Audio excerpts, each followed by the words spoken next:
नमस्कार, मैं doctor Navneet Sangwan. BCom part 1 EFM paper first business economics है, उसके लास्ट वीडियो में हम लोगों ने production function in short run के बारे में डिस्कस करा था, जिसमें जो increasing returns, diminishing returns, constant returns और लॉ ऑफ वेरिएबल प्रोपोर्शंस आता है, उनके बारे में ऑलरेडी डिस्कस कर चुके हैं। आज इस वीडियो में एक नया चैप्टर जो production function in long run या दीर्घकाल में उत्पादन फलन क्या होता है, किस टाइप से उसको कैलकुलेट करा जाता है। इसके लिए सबसे पहले अपने को रिक्वायर्ड होता है एक आइसो क्वांट कर्व या आइसो प्रोडक्ट कर्व या सेम क्वांटिटी कर्व क्या होता है उसके बारे में जानना। यानी समोत्पादक वक्र क्या होता है, सममात्रा वक्र क्या होता है, ये इसके डिफरेंट नेम्स हैं। बात एक ही आती है, आइसो प्रोडक्ट बोल दो, सेम क्वांटिटी बोला जा सकता है, आइसो क्वांट कर्व भी इसको बोला जा सकता है। जैसे कि हम लोग इनडिफरेंस कर्व वाले चैप्टर में इनडिफरेंस कर्व को स्टडी कर चुके हैं। ऑलमोस्ट सेम चीज यहाँ पर रिपीट होती है। वहाँ पर किसी कंज्यूमर का लेवल ऑफ सेटिस्फेक्शन है, उसको मेजर करा जाता था, और यहाँ पर एक प्रोड्यूसर है, उसके लिए आउटपुट कितना होगा उसको मेजर करा जाता है। और जो इनडिफरेंस कर्व था उसमें लेवल ऑफ सेटिस्फेक्शन है वो क्वांटिटेटिव टर्म में नहीं होता था, जबकि यहाँ पर आइसो प्रोडक्ट कर्व या सेम क्वांटिटी कर्व या आइसो क्वांट कर्व है वो क्वांटिटेटिव टर्म में मेजर करा जाता है। अगर आप इसको फॉर्मली डिफाइन करना चाहें तो आइसो क्वांट कर्व और same quantity curve represents the all possible combinations of two means of production और factors of production that will give the same level of output और सेम प्रोडक्ट। यानी एक समोत्पादक वक्र वो होता है जिसके हर एक बिंदु पर एक समान उत्पादन को दर्शाया जाता है। जैसे कि आप लोगों ने इनडिफरेंस कर्व में स्टडी करा था, सेम चीज यहाँ पर रिपीट होती है। एक डायग्राम पर मैक्सिमम 2 फैक्टर्स ऑफ प्रोडक्शन को लिया जा सकता है, जिसमें in general labour and capital को लिया जाता है। मान लीजिए किसी पर्टिकुलर टाइम पर इस साइड में कैपिटल को ले लिया और इस साइड में लेबर की यूनिट्स हैं, उनको शो करा जाता है। और कोई भी कॉम्बिनेशन इन कमोडिटीज का हो सकता है, कैपिटल और लेबर का। मान लीजिए आप लोगों ने डिफरेंट कॉम्बिनेशन रखा है, कैपिटल 1 यूनिट है, 12 यूनिट्स ऑफ लेबर है, फिर सेकंड यूनिट इसकी लगाते हैं, ये 8 हो जाता है, थर्ड यूनिट ये 5 हो जाएगा, फोर्थ यूनिट उसके बाद में ये 3 हो जाता है। इस टाइप से, हालांकि इसकी जो रेट ऑफ सब्स्टिट्यूशन है वो डिमिनिशिंग ऑर्डर में होती है, जैसे कि इनडिफरेंस कर्व में भी होती थी। इसे marginal rate of technical substitution भी बोल सकते हैं। सीमांत प्रतिस्थापन की तकनीकी दर भी इसको बोला जा सकता है। ये बाय द वे अपने पास डिफरेंट कॉम्बिनेशन है वो आते हैं। तो कैपिटल है उसकी 4 यूनिट्स ली हैं, और लेबर है उसकी, इनको उल्टा कर देता हूँ, ये लेबर एंड ये कैपिटल हो गया। लेबर की 4 यूनिट्स हैं, 1 2 3 एंड 4, और कैपिटल का पैरामीटर यहाँ पर 2 का रखा जा सकता है।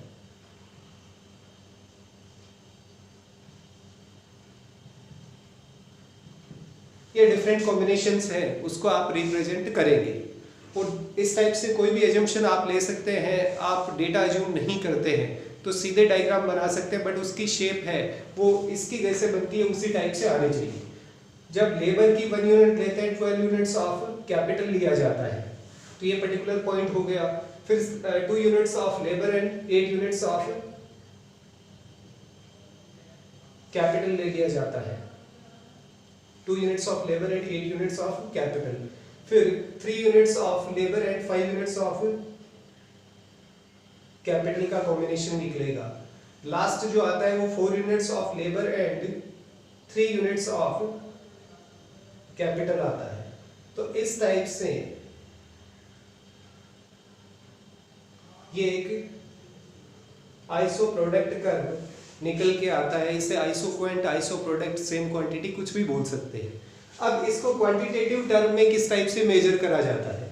मान लीजिए ये दोनों मिलकर, ये दोनों कॉम्बिनेशन है वो मिलकर 100 यूनिट्स हैं, उसको प्रोड्यूस करते हैं।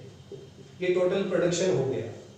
तो सेकंड कॉम्बिनेशन में भी 100 होगा, थर्ड कॉम्बिनेशन में भी 100 होगा एंड फोर्थ कॉम्बिनेशन में भी 100 होगा।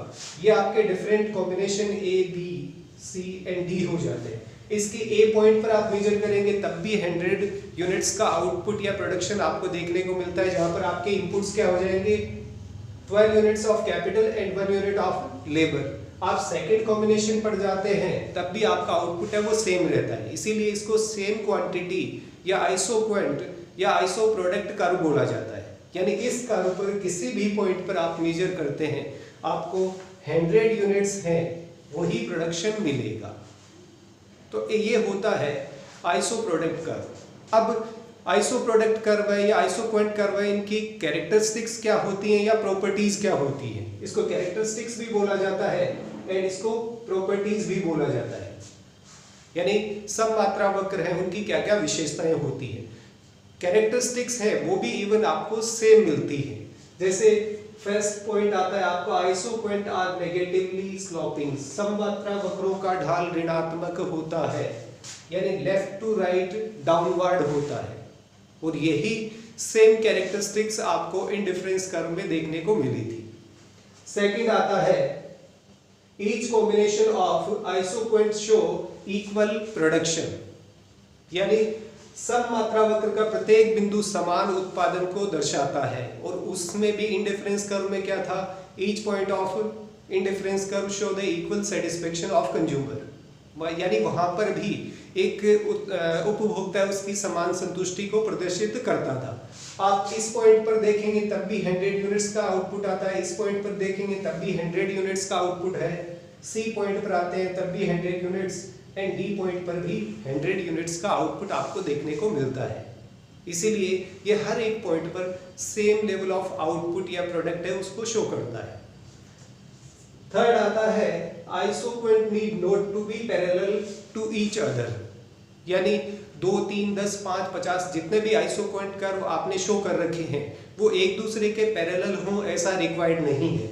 जैसे कि ये पहला आइसोक्वेंट कर्व है, मान लीजिए एक आईपी ये होता, मान लीजिए एक आईपी ये होता, या फिर एक आईपी ये हो सकता था, हालांकि कट नहीं करेंगे ये दूसरे, इस टाइप से हो सकते ये पैरेलल हो ऐसा रिक्वायर्ड नहीं है, क्योंकि हर एक आइसो प्रोडक्ट कर्व है वो डिफरेंट क्वांटिटी को शो करता है और उसके डिफरेंट कॉम्बिनेशन हो सकते हैं लेबर एंड कैपिटल के, इसीलिए ये एक दूसरे के समान या पैरेलल होंगे इस बात की कोई गारंटी नहीं होती है या इस बात की कोई आवश्यकता नहीं होती है।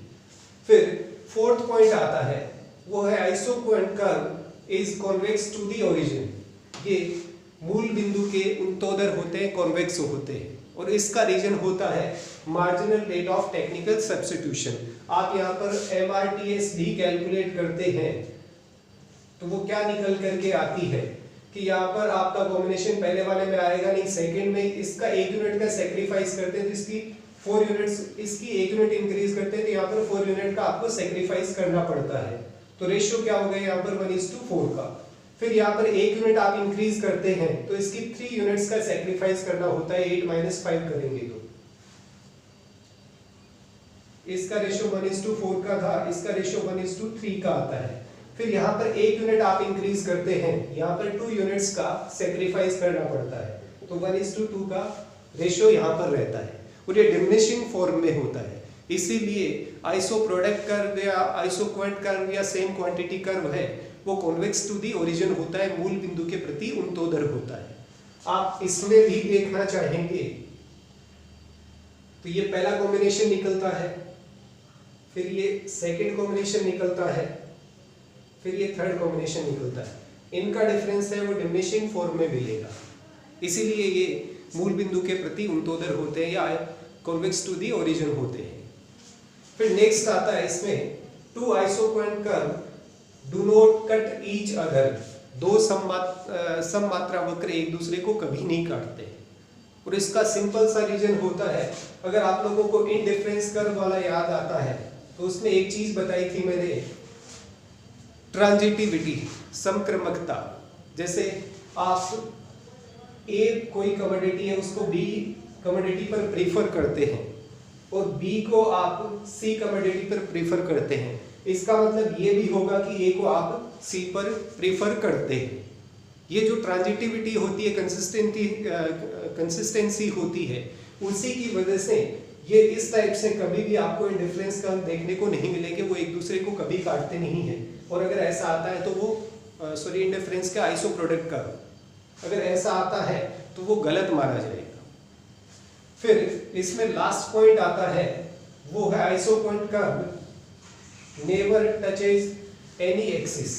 सममात्रा वक्र हैं, वो किसी भी अक्ष को स्पर्श नहीं करते हैं, यानी आपको इस टाइप से आईपी कर्व देखने को नहीं मिलेगा, ना ही आपको इस टाइप का आईपी कर्व देखने को मिलेगा। उसका रीजन है, अगर आप इस पॉइंट पर आ जाते हैं तो यहाँ पर लेबर की जो क्वांटिटी है वो जीरो हो जाएगी, और जीरो होते ही टू मीन्स ऑफ प्रोडक्शन का कॉम्बिनेशन है वो खत्म हो जाता है, यानी उत्पत्ति के दो साधन नहीं लगाए जा रहे, खाली एक साधन यहाँ पर रह जाता है। और अगर आप इस पॉइंट की बात करें तो उस केस में कैपिटल है उसकी अमाउंट जीरो हो जाएगी। तो ये कभी भी एक दूसरे जो एक्सिस होते हैं उनको टच नहीं करते हैं। तो ये इसकी कुछ कैरेक्टरिस्टिक्स हैं जो इंडिफरेंस कर्व क्या आइसो प्रोडक्ट कर्व में आती है। ये ऑलमोस्ट इंडिफरेंस कर्व जैसा है। अब इनमें कुछ डिफरेंसेस आते हैं। डिफरेंसेस में क्या होता है, वहां पर तो लेवल ऑफ सेटिस्फेक्शन भी शो करा जाता है इंडिफरेंस कर्व में किसी भी कंज्यूमर का, और यहाँ पर प्रोड्यूसर के लिए आउटपुट है उसको डिटरमाइन करा जाता है। दूसरा इंडिफरेंस कर्व है वो एक टाइप से क्वालिटेटिव स्टेटमेंट हो जाता है, यानी same level of satisfaction show करा जाता है, कितनी क्वांटिटी है उस चीज को उसमें शो नहीं करा जाता है। जबकि आइसो क्वांट या सेम क्वांटिटी कर्व है, इसके अंदर क्वांटिटेटिव टर्म में ये बताया जाता है कि एक पर्टिकुलर पॉइंट या एक आईपी कितनी क्वांटिटी के प्रोडक्शन को शो करता है। ये इसमें बेसिक डिफरेंस देखने को मिलते हैं। अब नेक्स्ट वीडियो में हम लोग सम कोस्ट या फिर उसके बाद में एक प्रोड्यूसर है उसका इक्विलिब्रियम किस टाइप से डिसाइड होता है उसके बारे में डिस्कस करेंगे। फिर फर्दर टाइम रहेगा तो उसके बाद में जो इसका फर्दर पार्ट आता है उसके बारे में भी डिस्कस करेंगे। तो आज की इस वीडियो में इतना ही। Thank you. जय हिंद, जय भारत।